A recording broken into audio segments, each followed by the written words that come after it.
Oh yeah, I listen. I feel like I have like an encyclopedic knowledge of just music, just from how much music I've listened to growing up and everything. Right. So I have all these like arrangement ideas and stuff just from songs I've heard, to where I have like, I guess you could look at it like tools in the tool belt, you know, not necessarily tricks, but it's like if I come to a point in a song, and I'm like, all right, what could transition here?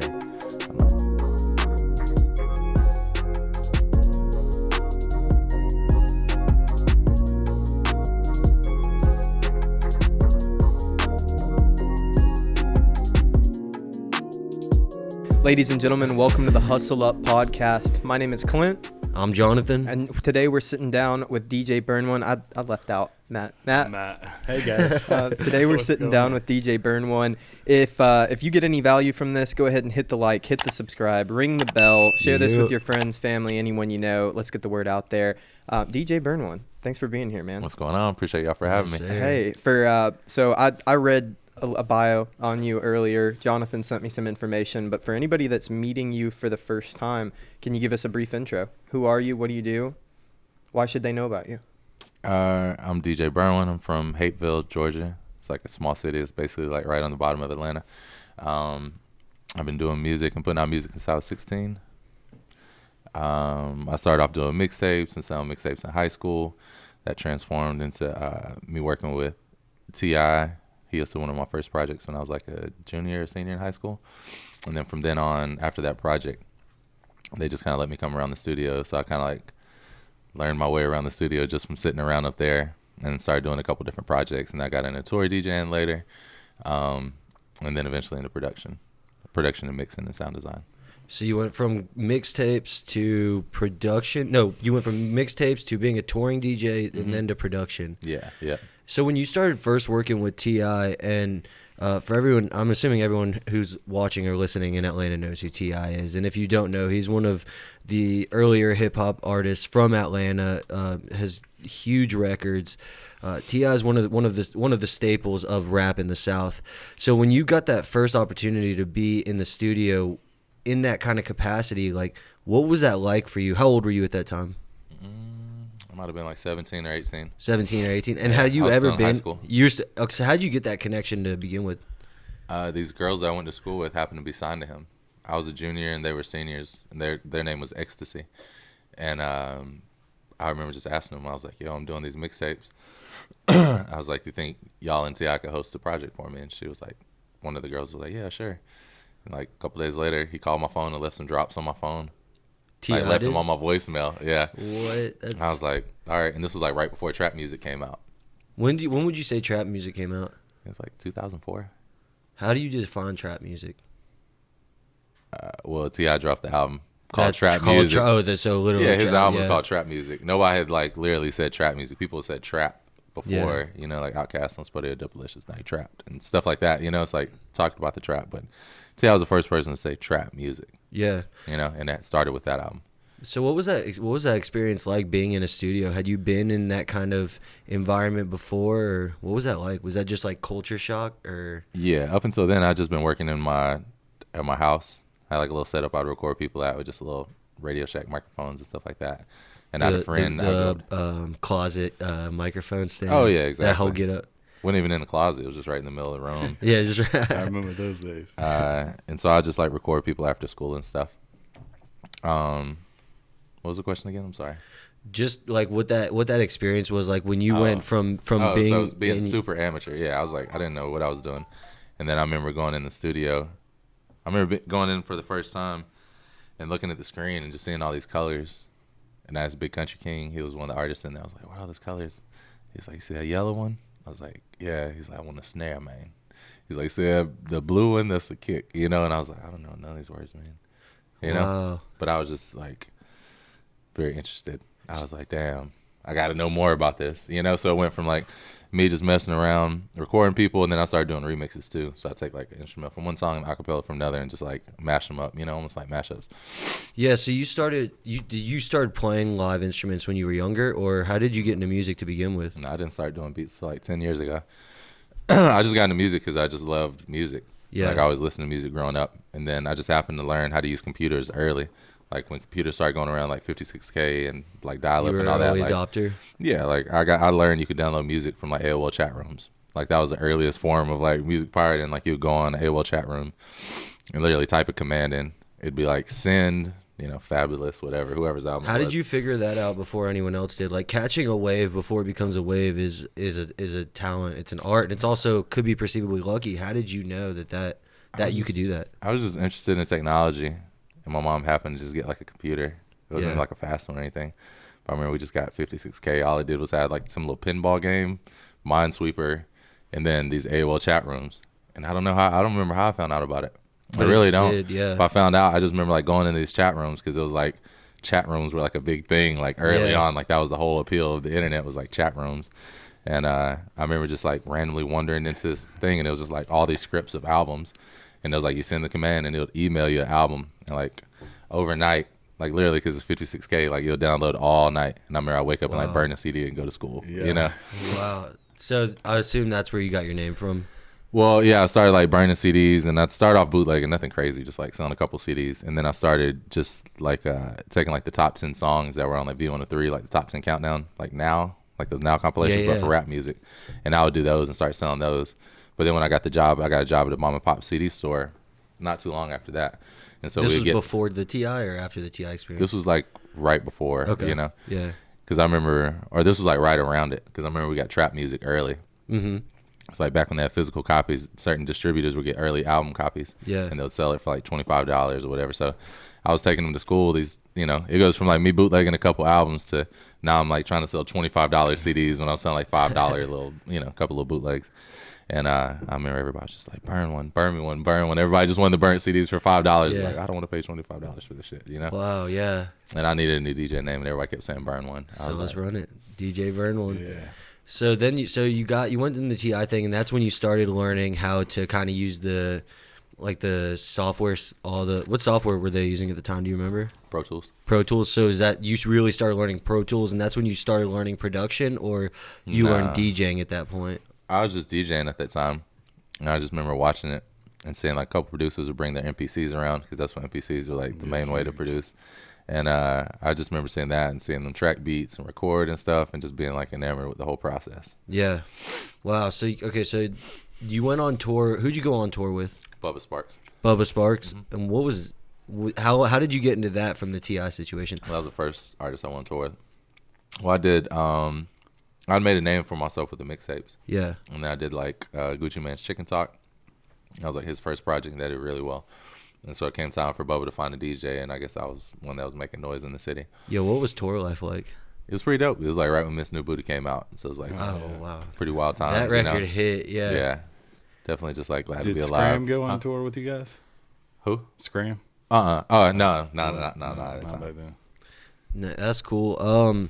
So as a young person, like when you're getting in these kind of situations, how do you know how to value yourself?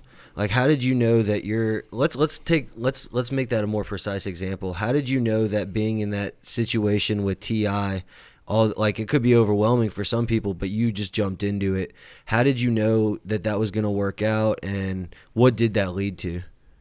I think I just didn't have a plan. Yeah. So I was just kind of like making the most out of every little opportunity.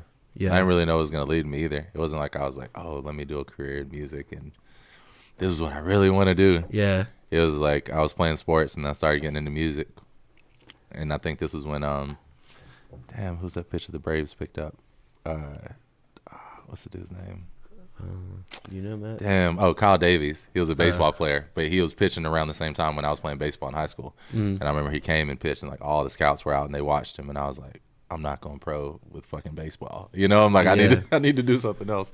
So I just happened to like really be into music at the time. So I just put all my time into that. And I didn't really like look to the future. Mm-hmm. It was like doing what I was doing with the mixtapes. Like I was selling the little top 10 mixtapes, and I got the job at a mom and pop store, and this guy 29 from this website, IAP TV. It's like one of the early online stores. He came in, he was like, why don't you make a real mixtape? I was like, what's a real mixtape? He's like, like Drama and Cannon, they like talk on the projects and like get exclusives from artists. And kind of like what a DJ Khaled does today. Yeah. Except they would take like songs, they would hit up an artist and be like, give me a song you don't have out, and they'd put that on. That'd be like an exclusive song, So I was doing the same thing. So I started doing that, and then the girls from who were signed to Grand Hustle just happened to go to my school, and I was like, "Can you get them to host it?" And they're like, "Yeah," and that just gave me the door to be around there, and I just started going up there Did you? a lot. Yeah, you know, you used to hang out. I just wanted to be around. You know, Yeah. like a lot of my stuff was just like, I just thought the shit was cool. I was like, damn. I don't know about any of this shit. I remember being like 17, 18, just being quiet in the corner and just watching people work and Learning, observing. you know, yeah. That's You cool. used to hang out at Grand Hustle a lot. That's where I first saw you, was up at Grand Hustle when we were all hanging out up there, and Big Country Kane was always joking around with everybody. Yeah, it was He a was good time. always the best. I feel like out of the whole group, I felt like, when's Big Country ever gonna blow? You know what I mean? And Yeah, we did a couple of projects that did real Yeah. good. I think it was, Young Dro, Big Country, Yeah. T.I. Who else was popping back then on their label? That was about What it. year would that be? well, this was all like around 2004. Yeah. Remember they had Straight Drop too. Do you remember that band? Mm-mm. Straight Drop. They were on Grand Hustle. Yeah. I remember that name. Yeah. What so another big interesting thing is that Gucci Mane wrote about you in his book. Oh yeah, that was dope. That's super cool. And again, there's a lot of names that we're mentioning on this podcast. All these people are artists in Atlanta, and who have significantly impacted and influenced their genres on a global scale. And so with Gucci Mane being, you know, kind of one of the leaders of that wave, essentially, in that sound and that era, how did that happen? How did you meet him? How did he end up writing about you in the book? Like, what's that? What's that about? I'd met him like a couple months before So Icy came out. Like I remember remember the White Tea song, the Franchise Boys? Yeah. There was like a response record. You know, sometimes people do a response record called Black Tea. And he was with that label, Never Again. And so I called just trying to see if I could get some more music.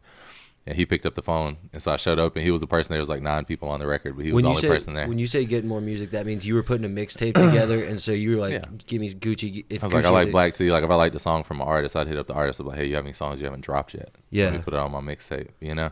It's like a way to promote them, and then I get a new song, you know? Yeah. It like worked out for both artists. And so I met him up there, and he took me over to Zaytoven studio, and he played me So Icy, and I was like, okay. And I was like, you want to do a mixtape? And he was like, I don't know what you're talking about. He's like, I'm starting to work on my album. I think he was working on Trap House at the time. And so we didn't do a project in like a year and a half passes, maybe Yeah. a little less. And Had y'all been in communication during that time? no, period? we didn't talk at all. Oh wow. Yeah, and then he went to jail, and he came back out, and he put out a song, and it wasn't really doing well. So I think just the energy in the city for him was like, people were kind of writing him off like it was another one-hit wonder. You know, Atlanta has a lot of one-hit wonders. Mm-hmm. They're like, yeah, one song, you know, that was it. Yeah. And so he hit me up. He called me out of the blue one day. He was like, yo, that mixtape thing you were talking about? He was like, can you tell me more about it? He was like, I think I'm ready to do it. Oh. Because I just sold it to him on like something to where like you don't have to worry about the label. He was beefing with his label at the time. Mm-hmm. I'm like, you can go and put out songs, connect to your audience by yourself, and go do shows and not have to worry about Wow. a label. And he was like, really? And I was really just telling him like the 50 Cent blueprint of how 50 Cent was like rapping over other people's beats and putting out these independent projects, these mixtapes, you know? And, How you did- know, I how was did like, it- your way could be original music because he had original music. He, you know, in the South, we weren't really like freestyling other people's beats like Lil Wayne did, but on the whole, it wasn't just like a thing we did, you know? Yeah. And so I was like, that could be your original twist is doing original music. And so that was a story he told in the autobiography, is like just me basically breaking down mixtapes and how it could be like a avenue for him to do something with, you know? That's Mm-hmm. pretty Again, awesome. that wasn't anything that was like masterminded or anything. It was just Right. like, I remember him playing me some music. I'm like, this dude is rapping about street shit. That's so real, but it's so funny. Yeah. You know, I'm like, yeah. he's entertaining. Like, Yeah. same thing with Dro. Like, I did for Dro's first project too, Young Dro. I just remember him coming around the studio and being like a cartoon character. He Yeah. was just larger than life. I'm like, this is a funny dude. Yeah. And like, Dro would just show up with like these crates of notebooks of just bars. Wow. And I would just pull up random instrumentals of songs that were like 8-Ball and MJG and stuff, and he would just rap. I'm like, this guy's going places. Just you open know? up a random book and just Yeah, pick a page. straight up. and Like, go. I'd pull a beat on like an old 8-Ball and MJG beat, and he would just like flip through some pages and be like, all right, I'm ready. Wow. Like, just go in there and just spit something he wrote, just random 32 bars or something, you know? Yeah.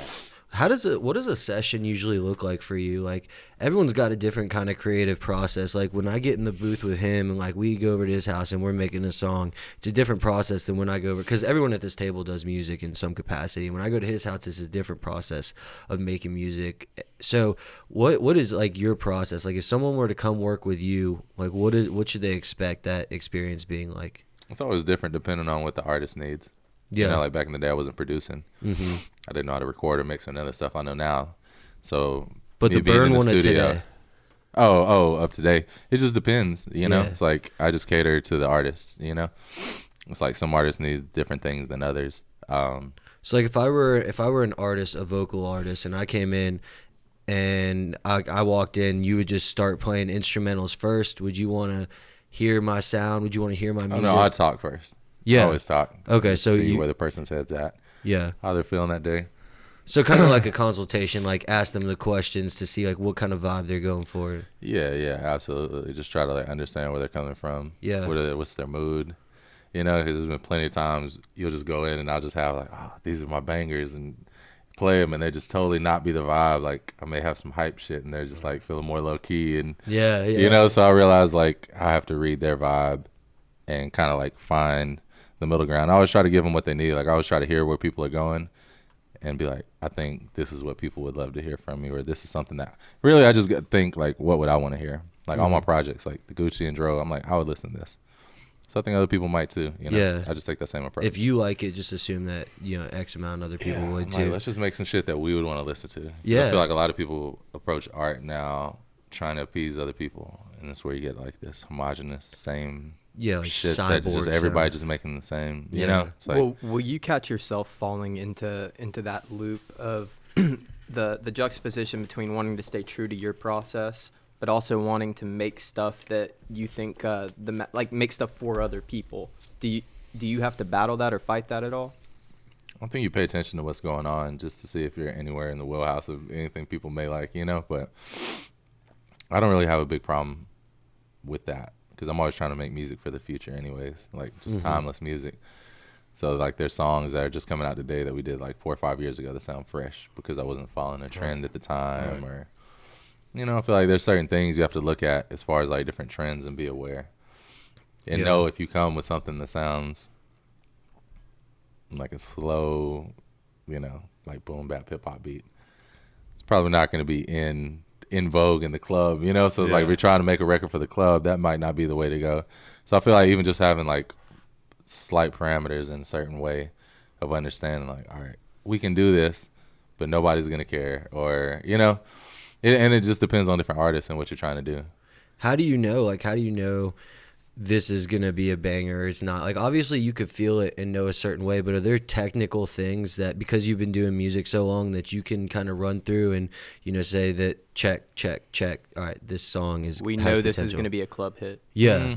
You never know what people are going to like.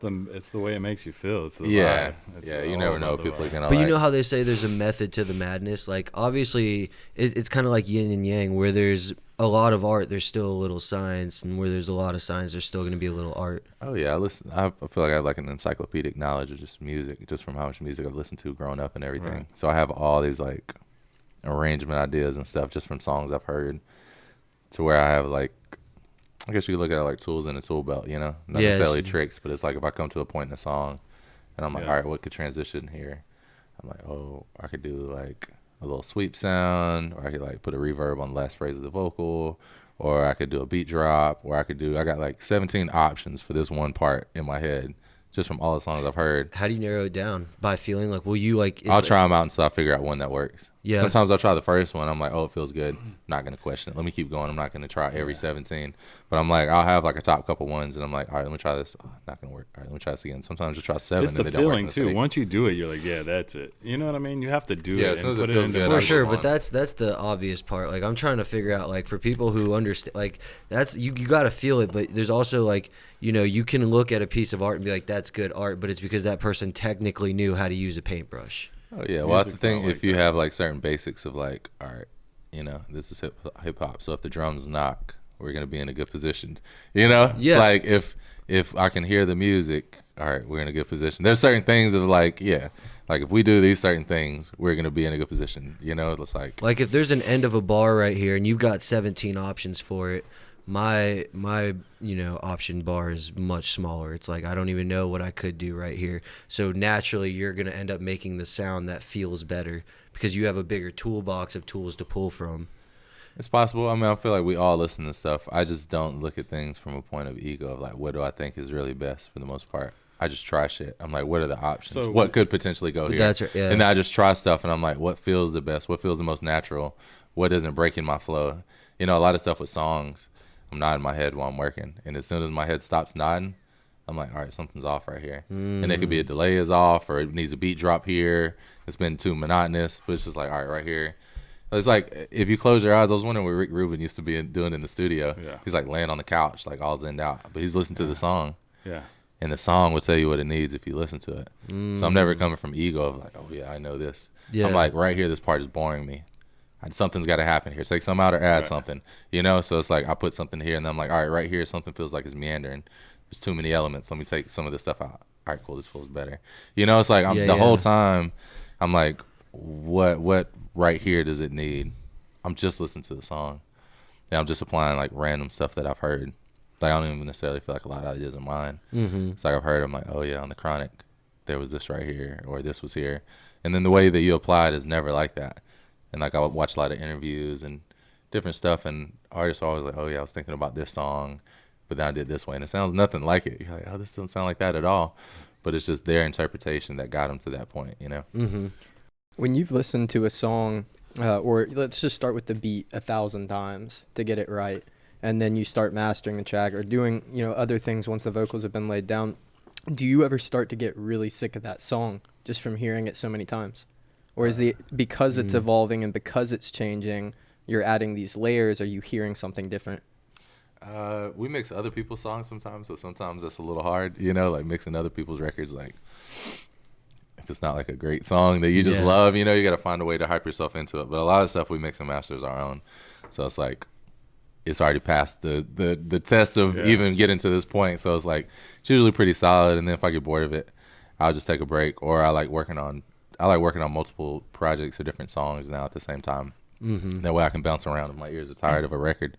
I'm like, all right, I got this to a point where I'm cool and I'm not fucking it up yet, you know? Because you can work on something, then you're going good, and then, you know, something starts, you take a left turn and shit goes left. I'm like, all right. On the opposite end of that question, how do you know when the track, and I'm sure you feel it out, but how do you know when the track's done? When is it perfect? When I've run out of ideas of stuff to do for it. Okay. You know, it's like when I listen back and I'm like, there's nothing else I would change about it. I'm like, all right, it's probably good. Where do you see the future of music going? Like, in your head, do you think it will ever go back to the Outkast and like more lyrical stuff, or is it always going to be beat driven? And like, where's music going in your eyes? Hip hop is always going to be beat driven. Yeah. You know, it's like the first hip hop beats were just drums. They would just break beats, you know? So I feel like it's always going to be beats, but I think it's just always going to morph. You know, it's like how there's no genres now. It's like there are, but everything's kind of blending together. Yeah. I would just say more melding of genres. I would say people are going to be better at making music here shortly because of all the tutorials and all the things. Like, even when I first started making beats 10 years ago, I couldn't just go on YouTube and look at a tutorial, or at least I wasn't at the time. I don't know if there were. Yeah. But now it's like, anytime I have a question, I just go straight to fucking Google, and I'm like, how do I duplicate this whatever in Fruity Loops? And there's like a tutorial on it immediately. And it's so much easier. I feel like that we're going to start seeing that. Like, kids are just way better. Like, now I see kids like, oh yeah, I started making beats when I was like 13, 14, 15. I'm like, I wish I was making beats when I was that young. Hell yeah. Like, I was like clicking around and doing shit, but I wasn't like trying to make beats. Like, these kids, they're like 13, 14, like cold as hell. So I think people are going to like keep growing and doing just different stuff. But I think as far as like lyricism and stuff like that, I think there's always going to be a little bit of everything, you know, how much of each, that's really what matters. I just like balance. Yeah, no doubt. It was kind of turning directions real quick, just for a little bit. You mentioned a few things, and you know, this is the Hustle Up podcast, so this is like things that we noticed, but very entrepreneurial. You mentioned ego, which will be its own topic. You mentioned how, you know, in your early days when you were putting your mixtapes together, you were pretty much guerrilla getting out there and really finding these artists to submit their songs that you could get in the mixtape, hitting up record labels, hitting up artists. And then you just mentioned, the selling of the CDs, and then this last point that you just made too. With all those in mind, where did you start with the entrepreneurial bug? Because you know you haven't said that word verbatim yet, but you've said a storyline of someone who notices market opportunities and capitalizes. So did that start at 7 with a lemonade stand, or you know what I'm saying? What happened? I think I always watched my dad. My dad was always just had like a million side hustles. Is he from Georgia as well? Yeah. Okay, cool. He was born in Tennessee, but mainly was raised here. Yeah. But he was like selling like T-shirts during the Gulf War on the side of the street with flags. He used to sell like chargers. He'd buy them and like fix them up and resell them. And he worked at like Kmart. He like ran the stock room on Cleveland Avenue for like 25 years. But he just always had like a million different ways he was getting money. Like, so I just always saw him just doing different things. So I feel like that probably just filtered down to me. Just watching him do that. My mom would do the same thing. She'd like babysit and work a regular job. Just getting after just watching them hustle, you know. So when I got in high school and I started learning how to use a computer, and I was like, oh, I can sell some CDs, and I was bootlegging, and I started doing my real tapes, and those were doing good. And then every day I'd get off of school and I'd just drive around 285. Like once I started selling real mixtapes, I'd just get off and like drive around and drop CDs off on consignment, talk to the store owner, see what I could do better about my product, you know, like. I used to write on my CD. Before I wasn't even writing on my CDs. It was just burnt CD with like a cheap little case. And the guy was like, well, what if I take this CD out and it just falls with some other CDs? How would I even know this is yours? And I'm like, smart idea. You know, just like simple shit like that I was like, I learned to think from the consumer side. Like even working at the mom and pop store, the CD store, people would come in and be like, what's the new hot thing? Yeah. And I'd be like, oh, Jadakiss or whatever. And they're like, why? You gotta have a reason, you know. You gotta be like, it's the beats or it's this or that, or you know. So I feel like from that point on, I was always able to look at it from multiple points of view. I was never just looking at it like from the ego perspective, which I see a lot of people just coming from their perspective. I was always like, what would I want to hear? Yeah. Because when I first started doing mixtapes, I wasn't talking on my mixtapes. I never talked on my mixtapes, and that was the in vogue thing. Everybody was talking to my manager, even at the time. The only manager I ever had was like, you need to talk, and I was like, my thing is going to be that I don't talk. Yeah. You know, I'm like that. Drama and Cannon were like Coke. You know, I was like, maybe Pepsi. You know, it's like, what if you don't want to hear that? And he was like, no, you're going to be bigger if you do this. And it was like me talking. People would come to me for, you know, even till today, man, I love your shit because you didn't talk. Yeah. You know, I'm like, you don't have to be like other people. You know, it's like somebody else's blueprint isn't going to work for you. Exactly. You can take pieces and be like, oh, I like these pieces of it and match it with what you're doing. But never just think you're just going to totally do somebody's thing. I was like, all right, I can do this mixtape thing like Drama and Cannon are doing, but let me do it without talking. And let me just do it in my own way and just music that it totally appeals to me. What was one of your favorite projects you ever worked on? Renaissance Gangster was dope with Starlito. Yeah. That was really tight. That was the first project that I fully produced. That was really dope. ASAP Rocky's first project, that was cool. It wasn't like anything we really worked in person. But I just went to New York like a couple weeks before they reached out to me, and I was trying to find them. I couldn't get in contact with them, and then I got hit up like 2 days later, and they're like, you got two songs on the project, and it was like his debut project, and everybody was going crazy about him. I was like, oh, that's tight. And it was like, because when I first started making beats, I was just uninspired with the music at the time. So I was like, either I can complain about beats sounding terrible, or I could just start doing my own beats. And so I just said I was going to work on 5 beats a day for a year, and that's all I did for the whole year. Yeah. Was just work on beats. And so those beats just came from that. I was like, these are just practice. Wow. All of it was just practice. And so I just threw them up on SoundClick. Like, okay, some people maybe will, you know, like lease these beats and whatever. Wow. And that's where they found them. Live Love ASAP? Yeah. Yeah, Houston, Old Head, and Rolling Up. Nice. That was in what year? 2011. 12? Yeah, 2010, 2011, something like that. Yeah. Last thing about, and then I just want to ask one more mindset question. When you mentioned ego, you mentioned it in the context of I don't have ego when I'm really essentially what you were talking about is trying to listen through the consumer's perspective. And what you were alluding to is a very interesting point because it's very similar in business. If you're an entrepreneur, you shouldn't try and fix a problem that doesn't exist. You should see what kind of problems already exist in the market and fill that void.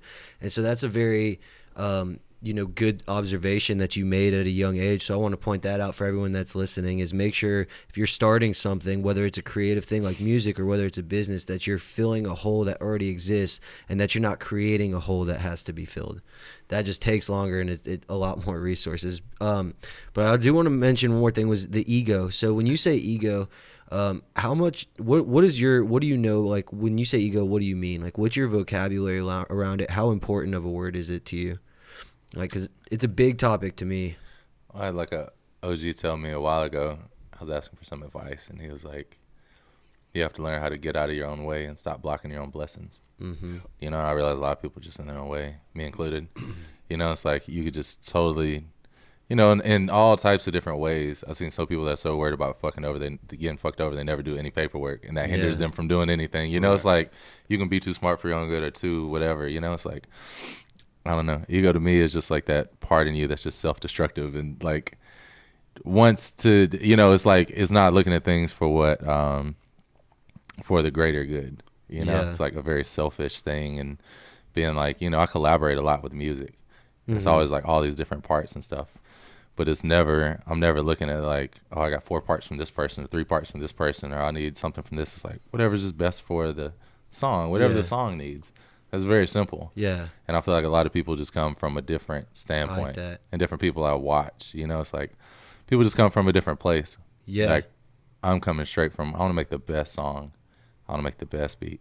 Yeah. And however it comes. Yeah. You know, it's like if I do some drums, I might listen back like, damn, these drums will work. I might send them to somebody else and be like, shit, you try them. You know, it's like, I'm not going to sit and try to convince myself these drums are dope. Yeah, yeah. I see people do that all the time, like try to convince themselves, ain't this shit tight? And it's like, you know this isn't tight.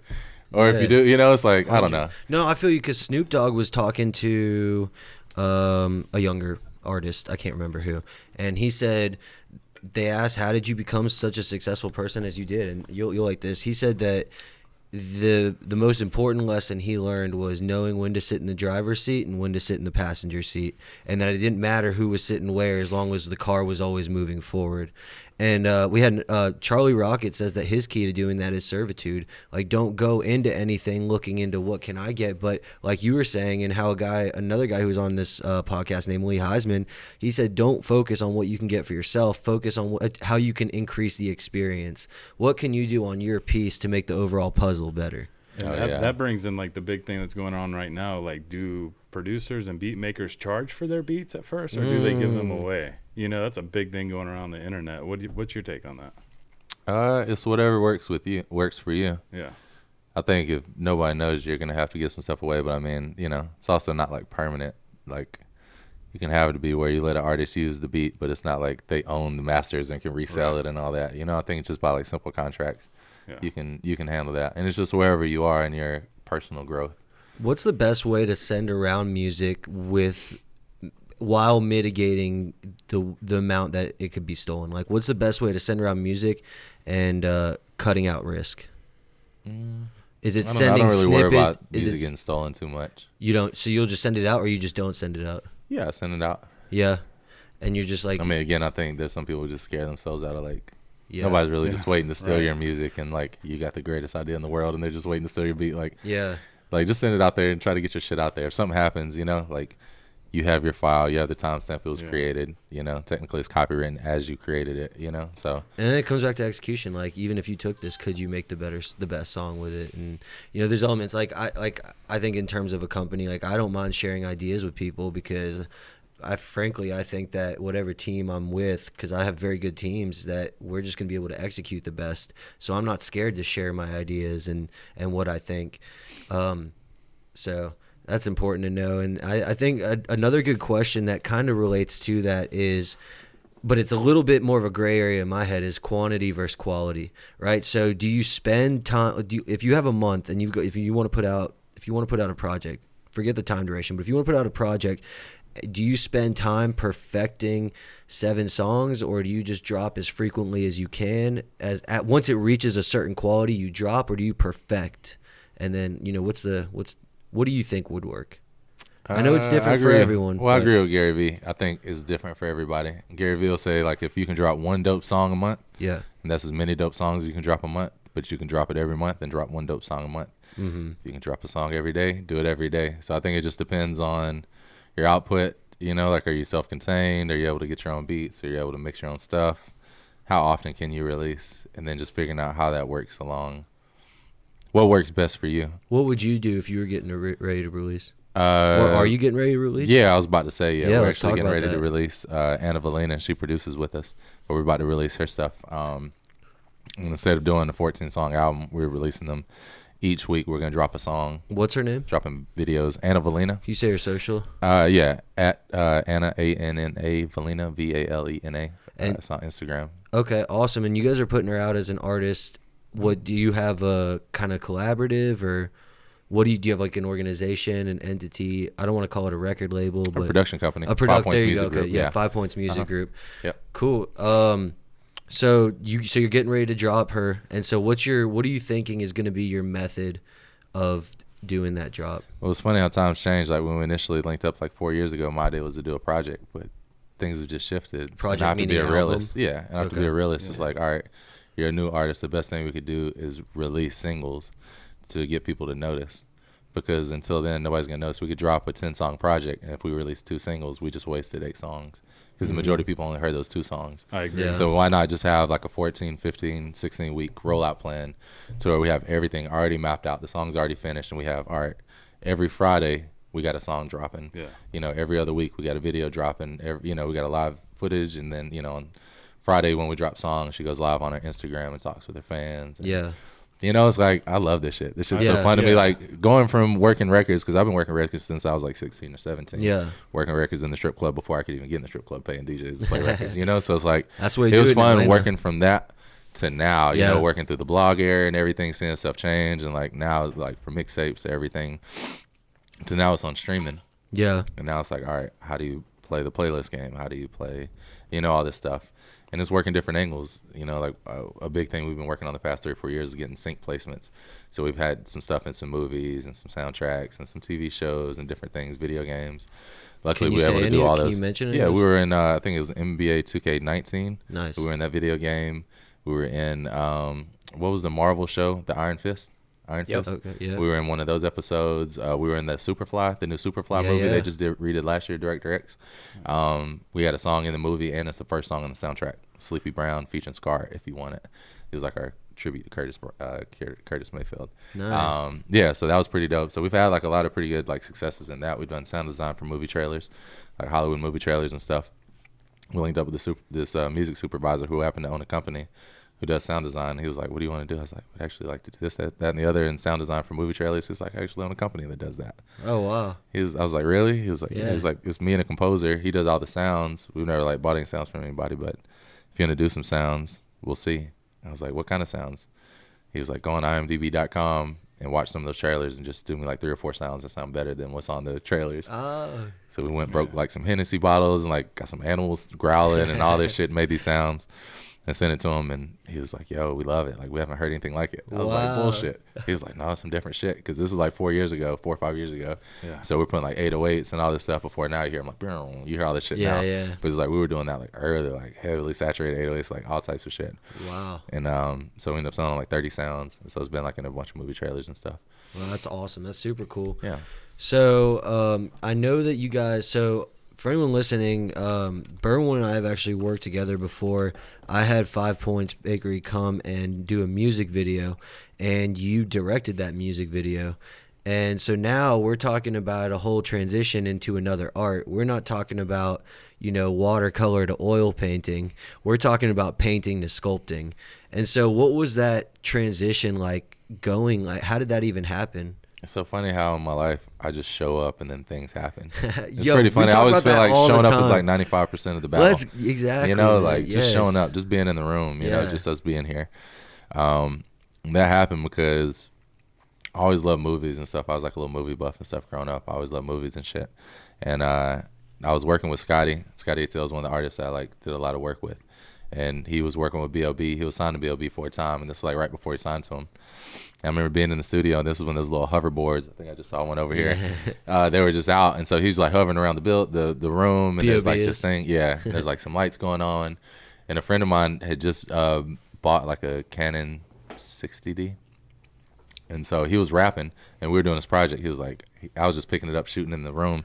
He was like, shit, you could borrow that if you want. He's like, I'm worried about producing right now. So he just let me hold the camera. So I had it for like a month or 2. Wow. And so I went to the studio session with Scotty, and, they were like, it was really to play beats.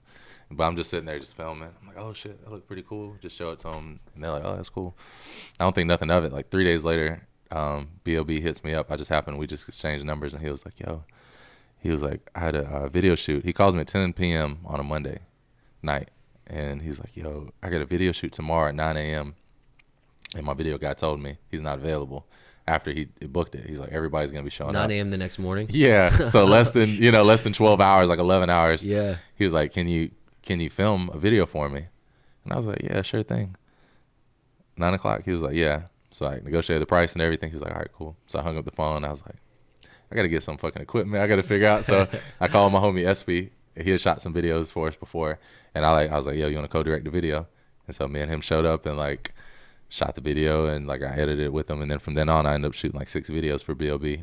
and like becoming a music director off of it. You know, like literally just being in there and just being like, because I feel like if you're creative in one aspect, you can be a creative and do anything. Yeah. It's like once you open yourself to like cooking, but using a recipe as like the base and like putting your own stuff into the recipe, you can do anything else you want to do. Mm-hmm. You know, you can make beats, you could do whatever else. It's just like figuring out how to make things your own.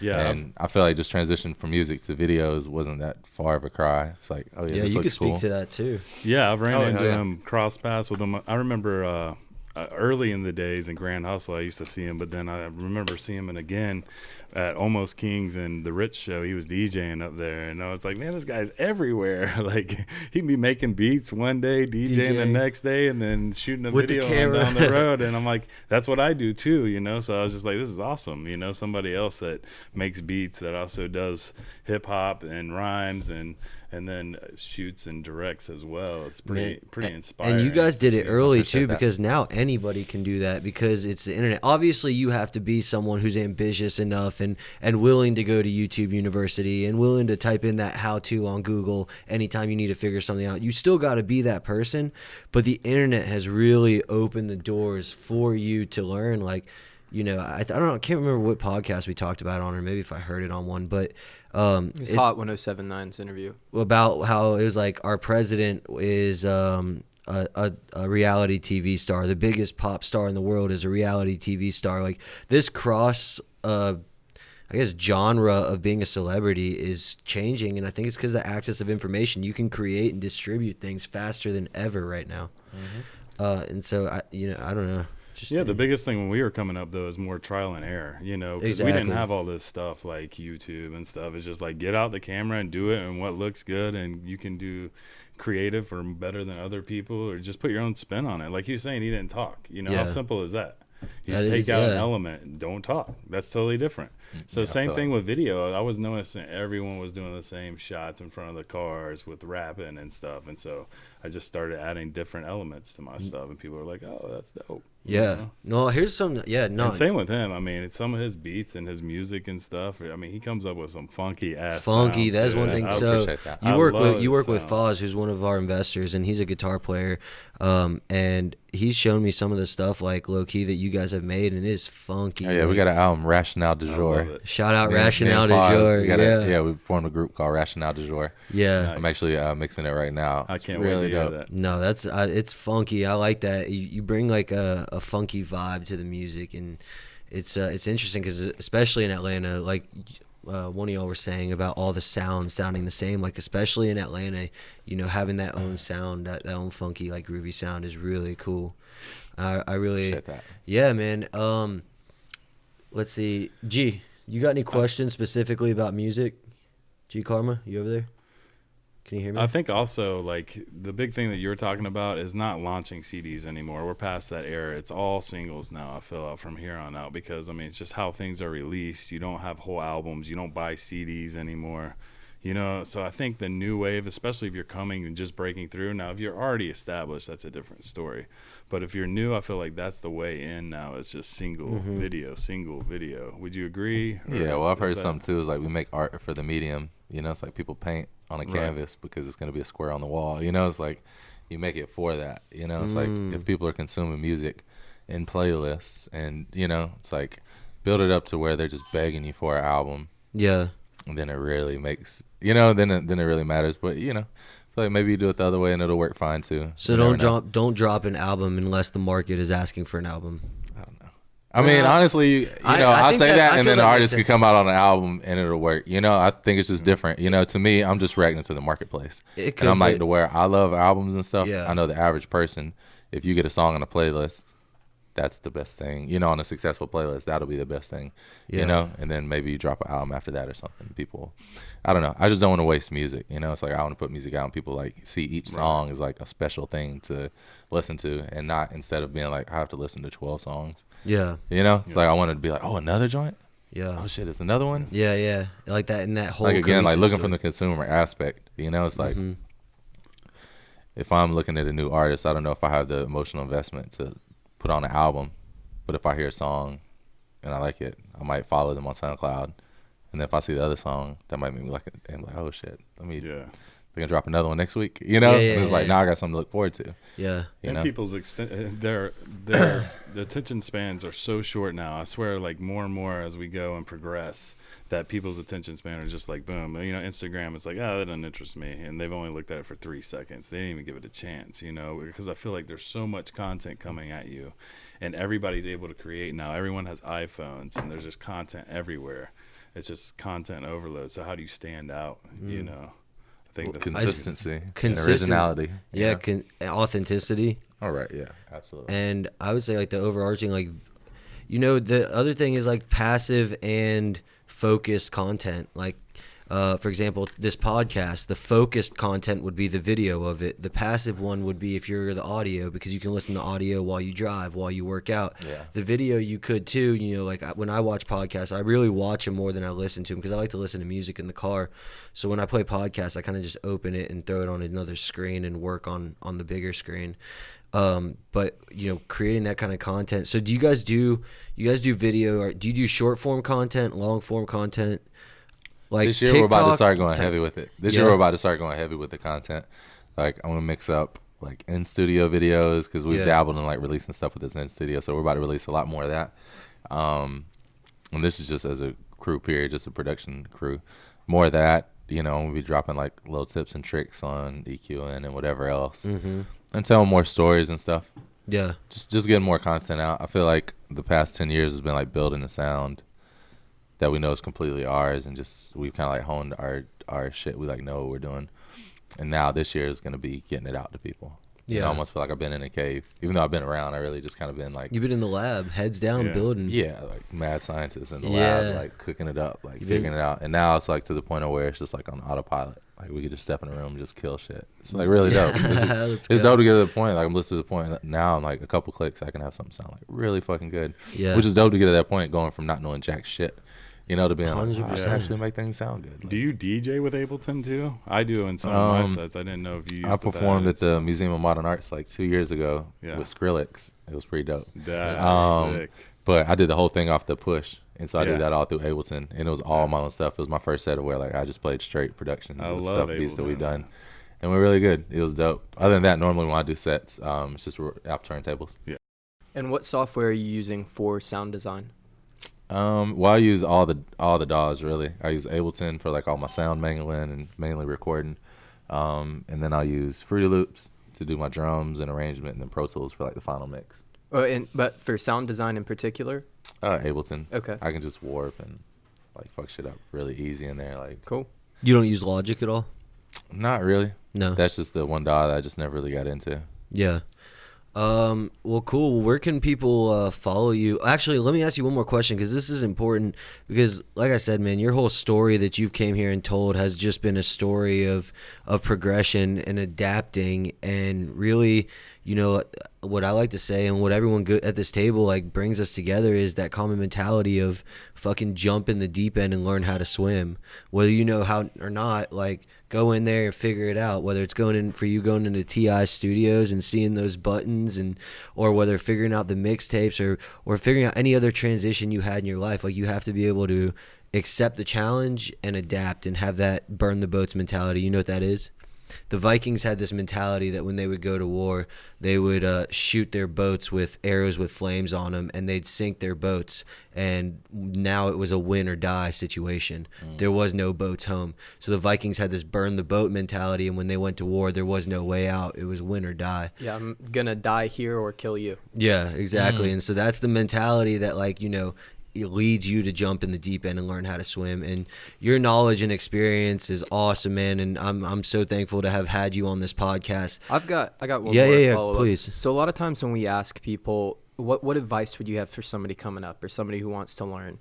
There will be a repeat of, hustle, work hard, drive, and that's kind of like a given. What about the how-tos? If somebody's wanting to learn Ableton or Fruity Loops or Logic or whatever, hip-hop, EDM, if they're wanting to learn this type of thing, where can they do it? How can they do it best? You mentioned YouTube earlier. What are some good resources out there for people? I would just say overall, it's really two things. It's just doing it and then not quitting. Like, how to do it, you got to figure that shit out. Like YouTube University worked for me. Maybe yours is music theory class. Maybe yours is whatever, but it's like, you have to do it. Like, all the stuff that worked was just because I showed up and I did the shit. It's like my dad saying nothing to it but to do it. It's like literally just show up and do it. Like those two things separate everybody who I see not make it or whatever than the people who are actually successful. It's like so many people listen to that voice that's in the back of your head that's like, you could go out to that event or to that studio session or whatever, but that voice in the back of your head is like, you'd be really comfortable. Like, you could go to sleep. You can chill out tonight. Yeah. You don't have to.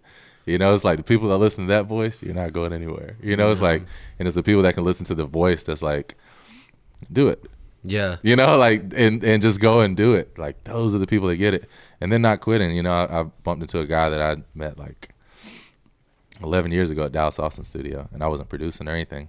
And he was just telling me how proud he was of me. It's like, man, he really built a production powerhouse and this, that, and yeah, he's doing great things right now too. He was like, man. I was like, I'm trying. He was like, you didn't quit. I was like, yeah, da-da-da-da. He was like, no, you didn't quit. Yeah, he's like, that's it. I think that's the biggest thing. Yeah, it's like, at any point, I could have just quit and it'd be done with. Yeah. But it's like, I haven't quit. And then as far as just doing this, like, you got to figure out what works for you. What are you trying to do? What do you want? It's like at different point in my career, I've wanted different things. Mm-hmm.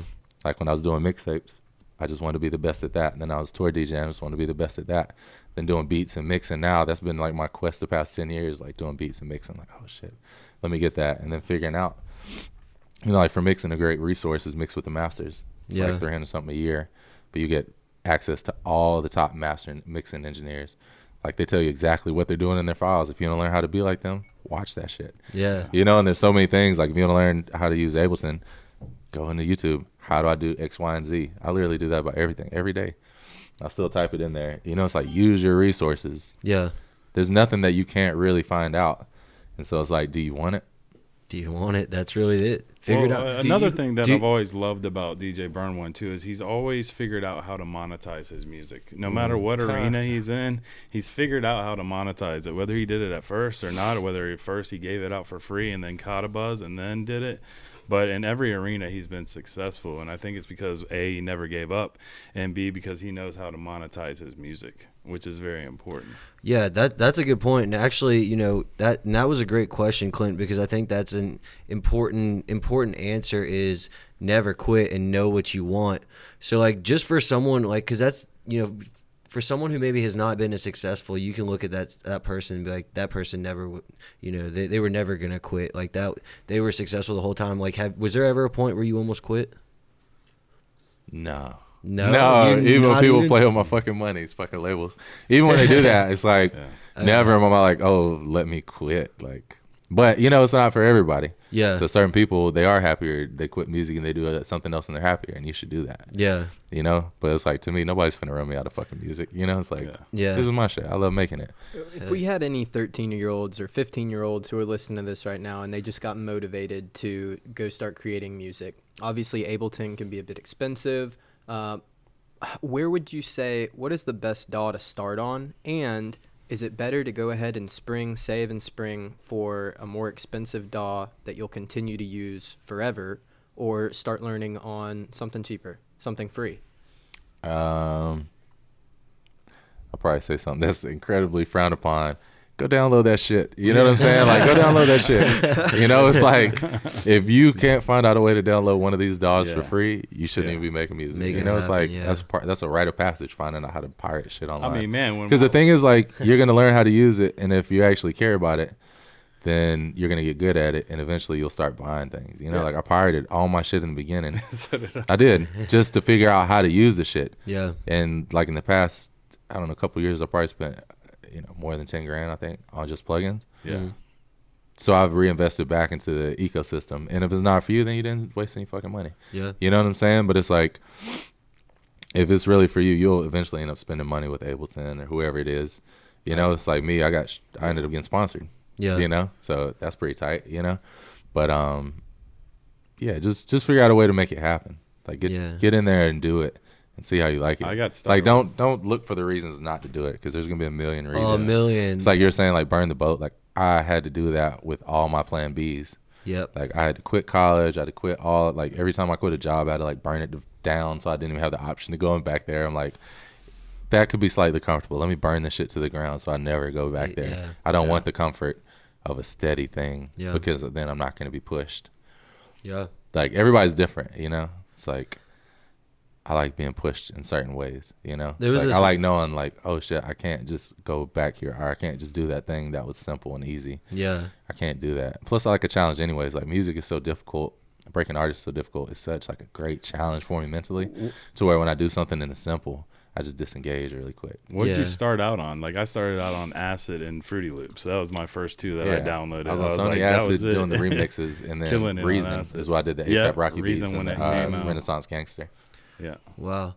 And to your point, I was thinking of something funny and interesting. There was this athlete or artist who got a tattoo on their face because it's like, I want to make sure that this is my only option. I can't go get another job now.